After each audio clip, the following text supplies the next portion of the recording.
Με λιθογραφίες από την Κούβα και φωτογραφικό λεύκομα από την ρήψη της πρώτης ατομικής βόμβας, όλα ανεκτήμητης ιστορικής αξίας, εμπλουτίστηκε πρόσφατα η συλλογή της Δημοτικής Πινακοθήκης Λαμίας Αλέξανδρος Κοντόπουλος. Το συγκεκριμένο υλικό ανήκε στον Τάκη Παλιό, ή γνωστότερο στους πολιτικούς κύκλους ως Παλιωτάκη, ο οποίος γεννήθηκε στη Λαμία το 1935 και τελείωσε τις γυμνασιακές του σπουδές στο γυμνάσιο, το γνωστό σήμερα ως Πέτρινο. Τη σχολική χρονιά 53-54 αποβλήθηκε από όλα τα γυμνάσια της Φθιώτιδας με το αιτιολογικό ότι έκανε κομμουνιστική προπαγάνδα στους χώρους του γυμνασίου. Αναγκάστηκε λοιπόν να καταφύγει στο 5ο Γυμνάσιο Εξαρχείων στην Αθήνα, όπου συγκεντρώνονταν μαθητές που βαρύνονταν με πολιτικά και ποινικά δικήματα. Το μετεμφυλιακό κλίμα έκανε αδύνατη τη διαβίωσή του στη Λαμία. Γινόταν συχνά βιοπραγίες σε βάρος του από την κυρίαρχη τάξη πραγμάτων της εποχής, καθώς δεν διέθετε και το περίφημο πιστοποιητικό κοινωνικών φρονημάτων. Οι παραπάνω συνθήκες τον υποχρέωσαν με τη βοήθεια φίλων του να φύγει κρυφά από τη Λαμία για την Ιταλία, όπου και σπούδασε στο Πανεπιστήμιο της Ρώμης. Ως φοιτητής δραστηριοποιήθηκε ενεργά στο πολιτικό και συνδικαλιστικό κίνημα της σπουδάζουσας νεολαίας, εκπροσωπώντας τους Έλληνες φοιτητές του εξωτερικού σε συνέδρια και διεθνείς συναντήσεις. Ο Λαμπράκης, στο διάστημα 63-64, εκπλήρωσε οργανωτικά καθήκοντα στον νομό Φθιώτιδας, ιδρύοντας τη Δημοκρατική Νεολαία Λαμπράκη Φθιώτιδας με έδρα τη Λαμία και καθοδηγώντας την μέχρι τους τελευταίους μήνες του 1964, οπότε έφυγε για Αθήνα. Για τη δημοκρατική και αντιδικτατορική του δράση συνελήφθη, φυλακίστηκε, βασανίστηκε και εκτοπίστηκε στη Γιάρο και στη Λέρο κατά τη διάρκεια της 7χρονης δικτατορίας.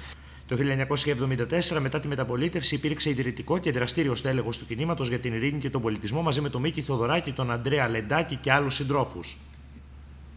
Όλα τα χρόνια της ολόψυχης ένταξής του στο αριστερό κίνημα, ο Παλιωτάκης υπήρξε αφανής, ανώνυμος, σιωπηλός εργάτης της αριστερής ιδεολογίας και πράξης, όπως και εκατοντάδες άλλοι. Το 2000 βγήκε στη σύνταξη. Μαζί με την επαγγελματική απόταξη, παραιτήθηκε και από κάθε άλλη κομματική δραστηριότητα. Επέστρεψε λοιπόν στην Φθιώτιδα, την ιδιαίτερη πατρίδα του, και τα τελευταία χρόνια ζει στο μικρό κτήμα του, στη Βίλα Σπαρίλα, όπως την ονομάζει, που βρίσκεται στη Σκάρφια Λοκρίδας.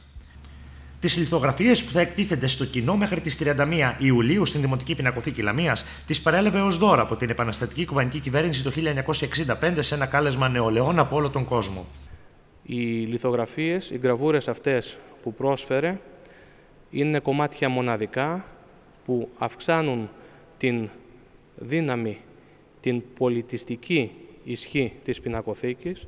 Είναι γραβούρες τις οποίες ο ίδιος κουβάλισε, προσπάθησε, διέσωσε με προσωπικό κόστος και προσωπικό κόπο από το 1965 ακόμη, όπου ο ίδιος, ενεργό μέλος των Λαμπράκηδων και της τότε αριστεράς, πήγε με δικούς του ξεχωριστούς δύσκολους τρόπους στην Κούβα και εκεί του δωρήθηκαν προσωπικώς από το τότε κουβανικό καθεστώς. Και σε αυτά τα έργα φαίνεται ακριβώς τι υπέφερε ο κουβανικός λαός από την αμερικανική επεκτατικότητα τότε, ποια ήταν τα ιδεώδη του, επαναλαμβάνονται δηλαδή σε αυτές τις λιθογραφίες το αίτημα για ελευθερία, για ισότητα, για πολιτισμό.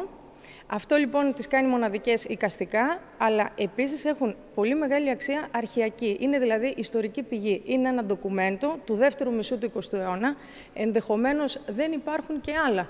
Δηλαδή δεν ξέρουμε πόσοι ήταν παρόντες εκεί όταν κλήθηκαν, πόσοι εκπρόσωποι νεολαίων, ούτε ξέρουμε πόσα ακόμη υπάρχουν. Ενδεχομένως να είναι και το μοναδικό σύνολο.